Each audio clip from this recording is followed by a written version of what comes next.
നമ്മുടെ രാത്രികളെ വെളിച്ചം കൊണ്ട് നിറച്ച, കവികൾക്ക് സ്വപ്നങ്ങൾ നൽകിയ, എന്നും ദുരൂഹതകൾ ഒളിപ്പിച്ച ആകാശത്തിലെ വെള്ളിഗോളം ചന്ദ്രൻ.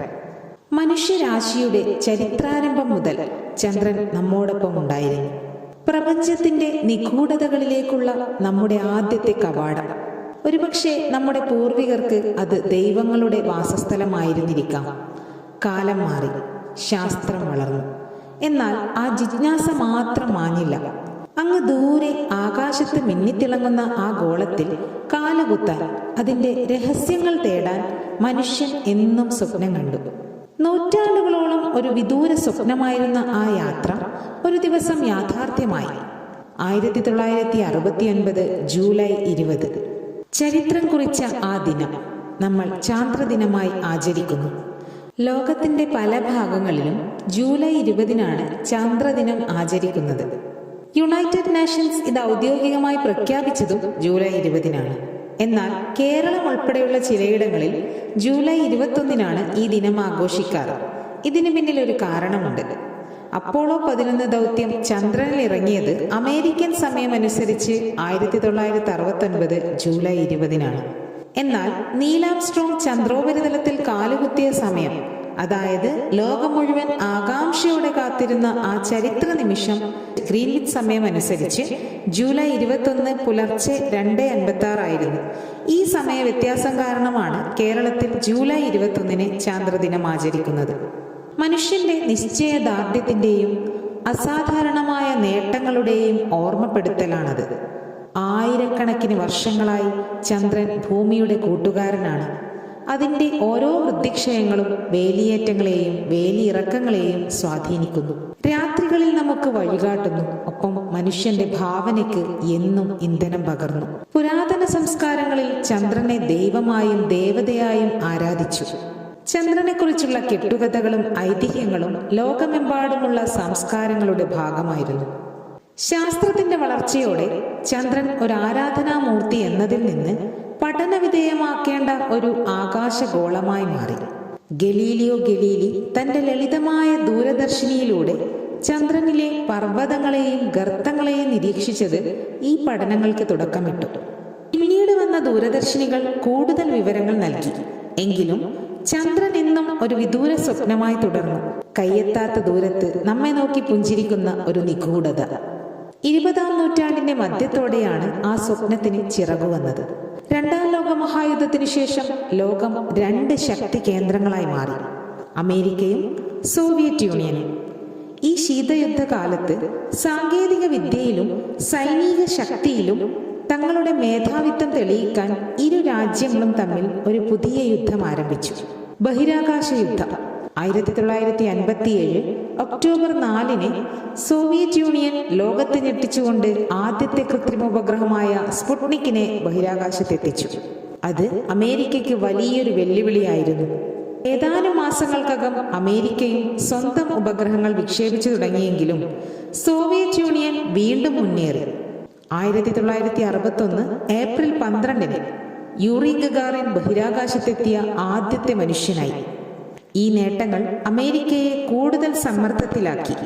തങ്ങൾ പിന്നിലായി പോകുന്നു എന്ന തോന്നൽ അവരെ മറ്റൊരു വലിയ ലക്ഷ്യത്തിലേക്ക് നയിച്ചു. American president John F Kennedy ഈ സമ്മർദ്ദം ഏറ്റെടുത്ത് ഒരു ധീരമായ പ്രഖ്യാപനം നടത്തി. 1961 മെയ് 25 കോൺഗ്രസിനെ അഭിസംബോധന ചെയ്തുകൊണ്ട് അദ്ദേഹം പറഞ്ഞു: ഈ ദശാബ്ദത്തിനുള്ളിൽ മനുഷ്യനെ ചന്ദ്രനിൽ എത്തിച്ച് സുരക്ഷിതമായി തിരിച്ചെത്തിക്കും. ആ വാക്കുകൾ വെറുമൊരു പ്രഖ്യാപനം മാത്രമായിരുന്നില്ല, അതൊരു രാഷ്ട്രത്തിന്റെ മുഴുവൻ ലക്ഷ്യമായി മാറി. അന്ന് ആ പ്രഖ്യാപനം നടത്തിയപ്പോൾ അതിനാവശ്യമായ സാങ്കേതിക വിദ്യയുടെ വലിയൊരു ഭാഗം പോലും നിലവിലുണ്ടായിരുന്നില്ല എന്നുള്ളതാണ് വാസ്തവം. അതൊരു സ്വപ്നം മാത്രമായിരുന്നു. എന്നാൽ ആ സ്വപ്നം യാഥാർത്ഥ്യമാക്കാൻ അമേരിക്കൻ ജനത ഒന്നിച്ചു നിന്നു. അപ്പോളോ പദ്ധതി ആരംഭിച്ചു. 100,000-ഓളം വരുന്ന ശാസ്ത്രജ്ഞരും എഞ്ചിനീയർമാരും സാങ്കേതിക വിദഗ്ധരും രാവും പകലും അതിനുവേണ്ടി പ്രയത്നിച്ചു. ബഹിരാകാശ യാത്രയുടെ ഓരോ ഘടകങ്ങളും, റോക്കറ്റുകൾ, പേടകങ്ങൾ, ആശയവിനിമയ സംവിധാനങ്ങൾ, ജീവൻ നിലനിർത്താനുള്ള സാങ്കേതിക വിദ്യ എല്ലാം അവർ ആദ്യം മുതൽക്കേ രൂപകൽപ്പന ചെയ്യുകയായിരുന്നു. അപ്പോളോ പദ്ധതിയുടെ ഓരോ ചുവടും നിർണായകമായിരുന്നു. ആദ്യകാലങ്ങളിൽ തിരിച്ചടികളുണ്ടായി. 1967 അപ്പോളോ 1 തീപിടുത്തം 3 ബഹിരാകാശ യാത്രികരുടെ ജീവനെടുത്തു. ഇത് പദ്ധതിക്ക് വലിയൊരു ആഘാതമായിരുന്നെങ്കിലും അവർ തളർന്നില്ല. സുരക്ഷാ മുൻകരുതലുകൾ മെച്ചപ്പെടുത്തിക്കൊണ്ട് അവർ മുന്നോട്ടു പോയി. Apollo 8 Frank Borman, Jim Lovell, Bill Anders എന്നിവർ ചന്ദ്രനെ വലം വെച്ച ആദ്യത്തെ മനുഷ്യരായി. ചന്ദ്രന്റെ വിദൂര ഭാഗം മനുഷ്യൻ ആദ്യമായി കണ്ടത് അപ്പോഴാണ്. അപ്പോളോ 10 ദൗത്യം ലാൻഡിംഗ് മൊഡ്യൂളിനെ ചന്ദ്രോപരിതലത്തിന് വളരെ അടുത്തെത്തിച്ച് സുരക്ഷാ പരിശോധനകൾ നടത്തി. ഓരോ ദൗത്യവും അപ്പോളോ 11 പാത വെട്ടിത്തെളിക്കുകയായിരുന്നു. ചരിത്രം കാത്തിരുന്ന ആ ദിവസമെത്തി. 1969 ജൂലൈ 16 ഫ്ലോറിഡയിലെ കെന്നഡി സ്പേസ് സെന്റർ. ലോകം മുഴുവൻ ആകാംക്ഷയോടെ കാത്തിരുന്ന ആ നിമിഷം. സാറ്റേൺ 5 റോക്കറ്റ്, മനുഷ്യൻ നിർമ്മിച്ചതിൽ വെച്ച് ഏറ്റവും വലിയ ആ യന്ത്രം, 363 അടി ഉയരം, 6.7 ദശലക്ഷം പൗണ്ട് ഭാരം. ഭൂമിയെ വിറപ്പിച്ചുകൊണ്ട് ആ കൂറ്റൻ റോക്കറ്റ് ആകാശത്തേക്ക് കുതിച്ചുയർന്നു. അതിന്റെ ഗർജനം മൈലുകൾക്കപ്പുറം വരെ മുഴങ്ങി. Neil Armstrong, Edwin Buzz Aldrin, Michael Collins എന്നിവരായിരുന്നു ആ ചരിത്ര ദൗത്യത്തിലെ യാത്രികർ. Armstrong commander, Aldrin lunar module pilot, Collins commandant module pilot. അവർ 3 പേരും ലോകത്തിന്റെ പ്രതീക്ഷകളും സ്വപ്നങ്ങളുമായി ബഹിരാകാശത്തേക്ക് പറന്നുയർന്നു. 4 ദിവസത്തെ യാത്രക്കൊടുവിൽ ജൂലൈ 20 ലൂണാർ മൊഡ്യൂളായ ഈഗിൾ ചന്ദ്രന്റെ ഉപരിതലത്തിൽ ഇറങ്ങാൻ തയ്യാറെടുത്തു. കോളിൻസ് കമാൻഡ് മൊഡ്യൂൾ കൊളംബിയയിൽ ചന്ദ്രനെ വലം വെച്ചുകൊണ്ടിരുന്നു. ഈഗിൾ വേർപെട്ട് താഴേക്കിറങ്ങാൻ തുടങ്ങി. ലാൻഡിങ്ങിന്റെ അവസാന നിമിഷങ്ങൾ അതീവ പിരിമുറുക്കം നിറഞ്ഞതായിരുന്നു. കമ്പ്യൂട്ടറിൽ 1202 അലാറം മുഴങ്ങി. ഇതൊരു കമ്പ്യൂട്ടർ ഓവർലോഡിന്റെ സൂചനയായിരുന്നു.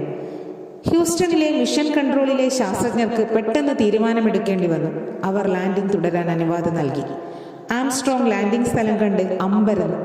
പാറക്കെട്ടുകളും ഗർത്തങ്ങളും നിറഞ്ഞ അപകടകരമായ ഒരു സ്ഥലമായിരുന്നു അത്. അദ്ദേഹം ലാൻഡിംഗ് സ്ഥലത്ത് നിന്ന് മാറി സ്വയം നിയന്ത്രിച്ച് ഈഗിളിനെ ഒരു സുരക്ഷിത സ്ഥലത്തേക്ക് പറത്തി. ഇന്ധനം തീരാൻ കേവലം സെക്കൻഡുകൾ മാത്രം ശേഷിക്കെ. The Eagle has landed. ആംസ്ട്രോങ്ങിന്റെ വാക്കുകൾ മിഷൻ കൺട്രോളിൽ മുഴങ്ങി. ശാന്തതയുടെ കടൽ എന്നറിയപ്പെടുന്ന സ്ഥലത്തായിരുന്നു ആ ചരിത്രപരമായ ലാൻഡിംഗ്. ഭൂമിയിലെ ജനലക്ഷങ്ങൾ റേഡിയോയിലൂടെയും ടെലിവിഷനിലൂടെയും ആ നിമിഷം കാതോർത്തിരുന്നു. മണിക്കൂറുകൾക്ക് ശേഷം ഈഗിളിന്റെ വാതിൽ തുറന്നു. ടെലിവിഷൻ ക്യാമറ പ്രവർത്തിച്ചു തുടങ്ങി. ഒരു കറുപ്പും വെളുപ്പും ദൃശ്യത്തിൽ ലോകം അത്ഭുതത്തോടെ കണ്ടു. നീൽ ആംസ്ട്രോങ് പതിയെ ലൂണാർ മൊഡ്യൂളിന്റെ കോണിപ്പടികൾ ഇറങ്ങി ചന്ദ്രനിൽ കാലുകുത്തി. മനുഷ്യരാശിയുടെ ചരിത്രത്തിലെ സുവർണ ലിപികളിൽ എഴുതപ്പെട്ട ആ വാക്കുകൾ ലോകം കേട്ടു. That's one small step for man, one giant leap for mankind. ഒരു മനുഷ്യനെ സംബന്ധിച്ചിടത്തോളം ഇതൊരു ചെറിയ ചുവടുവെപ്പ് മാത്രം. എന്നാൽ മാനവരാശിയെ സംബന്ധിച്ചിടത്തോളം ഇതൊരു കുതിച്ചുചാട്ടമാണ്. ആ വാക്കുകൾ മനുഷ്യന്റെ സ്വപ്നങ്ങളുടെയും സാധ്യതകളുടെയും പ്രതീകമായി ഇന്നും നിലകൊള്ളുന്നു. ആംസ്ട്രോങ്ങിന് പിന്നാലെ ബസ് ആൽഡ്രിനും ചന്ദ്രനിൽ ഇറങ്ങി. അവർ ഏകദേശം 2.5 മണിക്കൂറോളം ചന്ദ്രോപരിതലത്തിൽ ചെലവഴിച്ചു. ചന്ദ്രന്റെ നേരിയ ഗുരുത്വാകർഷണത്തിൽ അവർ നീങ്ങുന്നതും മന്ദഗതിയിൽ നടക്കുന്നതും അനുഭവമായിരുന്നു. അവർ അമേരിക്കൻ പതാക നാട്ടുകയും വിവിധ പരീക്ഷണ ഉപകരണങ്ങൾ സ്ഥാപിക്കുകയും ചന്ദ്രനിലെ പാറക്കഷ്ണങ്ങളും മണ്ണും ശേഖരിക്കുകയും ചെയ്തു. ഏകദേശം 21 കിലോഗ്രാം ചാന്ദ്ര സാമ്പിളുകളാണ് അവർ ഭൂമിയിലേക്ക് കൊണ്ടുവന്നത്. ഈ സാമ്പിളുകൾ ചന്ദ്രന്റെ ഉത്ഭവത്തെയും ഘടനയെയും കുറിച്ച് പഠിക്കാൻ ശാസ്ത്രജ്ഞരെ സഹായിച്ചു. ചന്ദ്രൻ ഭൂമിയുടെ ഭാഗമായിരുന്നെന്നും പിന്നീട് വേർപെട്ടതാണെന്നുമുള്ള സിദ്ധാന്തങ്ങൾ ഇത് ബലപ്പെടുത്തി. മൈക്കൽ കോളിൻസ് ഈ സമയമത്രയും കമാൻഡ് മൊഡ്യൂളിൽ ചന്ദ്രനെ ചുറ്റിപ്പറക്കുകയായിരുന്നു. ഭൂമിയുമായിട്ടുള്ള അദ്ദേഹത്തിന്റെ ആശയവിനിമയം നഷ്ടപ്പെടുന്ന ഒറ്റയ്ക്ക് ചന്ദ്രന്റെ വിദൂര ഭാഗത്ത് അദ്ദേഹം പറന്നു. അപ്പോളോ 11 വിജയത്തിൽ അദ്ദേഹത്തിന്റെ പങ്ക് നിസ്സാരമായിരുന്നില്ല. ചന്ദ്രനിലെ ദൗത്യം പൂർത്തിയാക്കി ആംസ്ട്രോങ്ങും ആൽഡ്രിനും ഈഗിളിൽ തിരികെ പ്രവേശിച്ചു. ഈഗിളിന്റെ lunar ascent stage Columbia command മൊഡ്യൂളായി വീണ്ടും ഡോക്ക് ചെയ്യാൻ വേണ്ടി ചന്ദ്രോപരിതലത്തിൽ നിന്ന് പറന്നുയർന്നു. വളരെ കൃത്യമായ കണക്കുകൂട്ടലുകളിലൂടെയായിരുന്നു ഇത്. ഈ ഘട്ടവും വിജയകരമായി പൂർത്തിയാക്കി. അവർ 3 പേരും വീണ്ടും ഒന്നിച്ചു. ഭൂമിയിലേക്കുള്ള മടക്കയാത്ര ആരംഭിച്ചു. 1969 ജൂലൈ 24 അപ്പോളോ 11 പേടകം ശാന്തസമുദ്രത്തിൽ വിജയകരമായി പതിച്ചു. ലോകം മുഴുവൻ ആശ്വാസത്തോടെയും ആവേശത്തോടെയും ആ വാർത്ത കേട്ടു. മനുഷ്യന്റെ ഈ സ്വപ്നയാത്ര വിജയകരമായി പൂർത്തിയാക്കി വീരനായകന്മാരെ പോലെ അവർ ഭൂമിയിൽ തിരിച്ചെത്തി. തുടക്കത്തിൽ രോഗാണുബാധ ഭയന്ന് അവരെ ക്വാറന്റൈനിൽ പ്രവേശിപ്പിച്ചെങ്കിലും പിന്നീട് ലോകം അവരെ ആദരിച്ചു, ഈ നേട്ടത്തെ ആഘോഷിച്ചു. അവർക്ക് ഊഷ്മളമായ സ്വീകരണങ്ങൾ നൽകി. ചന്ദ്രനിൽ മനുഷ്യനിറങ്ങിയത് ബഹിരാകാശ ഗവേഷണങ്ങളുടെ ഒരു പുതിയ യുഗത്തിന് തുടക്കം കുറിച്ചു. അപ്പോളോ പദ്ധതിയുടെ വിജയത്തിന് ശേഷം അപ്പോളോ 12, 14, 15, 16, 17 എന്നിങ്ങനെ 5 ദൗത്യങ്ങൾ കൂടി ചന്ദ്രനിൽ മനുഷ്യനെ എത്തിച്ചു. അപ്പോളോ 13 ദൗത്യം ഒരു സാങ്കേതിക തകരാർ കാരണം ചന്ദ്രനിൽ ഇറങ്ങാതെ തിരിച്ചു വരേണ്ടി വന്നെങ്കിലും ബഹിരാകാശ യാത്രികരെ സുരക്ഷിതമായി തിരിച്ചെത്തിക്കാൻ കഴിഞ്ഞത് മറ്റൊരു വലിയ നേട്ടമായി. അപ്പോളോ ദൗത്യങ്ങൾ ശാസ്ത്രലോകത്തിന് വലിയ സംഭാവനകൾ നൽകി. ചന്ദ്രന്റെ ഉപരിതലത്തെക്കുറിച്ചും അതിന്റെ ഭൂമിശാസ്ത്രത്തെക്കുറിച്ചും മുൻപ് ലഭ്യമല്ലാതിരുന്ന വിവരങ്ങൾ നമുക്ക് ലഭിച്ചു. ബഹിരാകാശ ഗവേഷണ രംഗത്ത് വലിയ മുന്നേറ്റങ്ങളുണ്ടായി. അപ്പോളോ പദ്ധതിയുടെ സാങ്കേതിക വിദ്യയുടെ ഫലമായി നിരവധി പുതിയ കണ്ടുപിടുത്തങ്ങളുണ്ടായി. കമ്പ്യൂട്ടർ സാങ്കേതിക വിദ്യ, ആശയവിനിമയ സംവിധാനങ്ങൾ, മെഡിക്കൽ സാങ്കേതിക വിദ്യ, പുതിയ വസ്തുക്കളുടെ നിർമ്മാണം എന്നിവയിലെല്ലാം ഈ ഗവേഷണങ്ങൾ വലിയ സ്വാധീനം ചെലുത്തി. നമ്മൾ ഇന്ന് ഉപയോഗിക്കുന്ന പല സാങ്കേതിക വിദ്യകളും അപ്പോളോ പദ്ധതിയുടെ ഉപോൽപ്പന്നങ്ങളാണ്. ചന്ദ്രയാൻ പോലുള്ള ഇന്ത്യയുടെ ചാന്ദ്ര ദൗത്യങ്ങളും ചൈനയുടെ ചാങ് എ ദൗത്യങ്ങളും ജപ്പാന്റെ സ്ലിംഗ് ദൗത്യവുമെല്ലാം മനുഷ്യന്റെ ചാന്ദ്ര ഗവേഷണത്തിലെ പുതിയ അധ്യായങ്ങളാണ്. ആഗോള സഹകരണത്തോടെ ചന്ദ്രനിൽ സ്ഥിരമായ ഒരു മനുഷ്യ കോളനി സ്ഥാപിക്കാനുള്ള ആർടെമിസ് പോലുള്ള പദ്ധതികൾ ഇന്ന് സജീവമാണ്. ഭാവിയിൽ ചൊവ്വയിലേക്കും മറ്റ് ഗ്രഹങ്ങളിലേക്കുമുള്ള മനുഷ്യന്റെ യാത്രകൾക്ക് ചന്ദ്രൻ ഒരിടത്താവളമാകുമെന്നും ശാസ്ത്രജ്ഞർ വിശ്വസിക്കുന്നു. ചാന്ദ്രദിനം വെറുമൊരു ഓർമ്മപ്പെടുത്തലല്ല, അത് മനുഷ്യന്റെ നിശ്ചയദാർഢ്യത്തിന്റെയും ജിജ്ഞാസയുടെയും സ്വപ്നം കാണാനുള്ള കഴിവിന്റെയും പ്രതീകമാണ്. ഓരോ ജൂലൈ 21-നും നമ്മൾ ചന്ദ്രനെ നോക്കുമ്പോൾ ആ ചെറിയ ചുവടുവെപ്പും വലിയ കുതിച്ചുചാട്ടവും ഓർക്കുന്നു. മാനവരാശിയുടെ അനന്തമായ സാധ്യതകളെക്കുറിച്ചുള്ള ഒരു ഓർമ്മപ്പെടുത്തൽ കൂടിയാണിത്. ആകാശങ്ങളോളം ഉയരാൻ മനുഷ്യന് കഴിയുമെന്നതിന്റെ തെളിവ്. മനുഷ്യന്റെ ഈ യാത്ര അവസാനിക്കുന്നില്ല. എന്നും പുതിയ അറിവുകൾ തേടിയും പുതിയ ലോകങ്ങൾ സ്വപ്നം കണ്ടും ഈ പ്രപഞ്ചത്തിൽ നമ്മുടെ സ്ഥാനം എന്താണെന്ന് മനസ്സിലാക്കിയും മനുഷ്യൻ മുന്നോട്ട് തന്നെ പോകും. ചാന്ദ്രദിനം നമുക്ക് നൽകുന്ന സന്ദേശവും അതാണ്. ധൈര്യമായി സ്വപ്നം കാണുക, അസാധ്യമായതിനെ കീഴടക്കാൻ ശ്രമിക്കുക. കാരണം മനുഷ്യനാകാശം ഒരു അതിരല്ല, ഒരു തുടക്കം മാത്രം.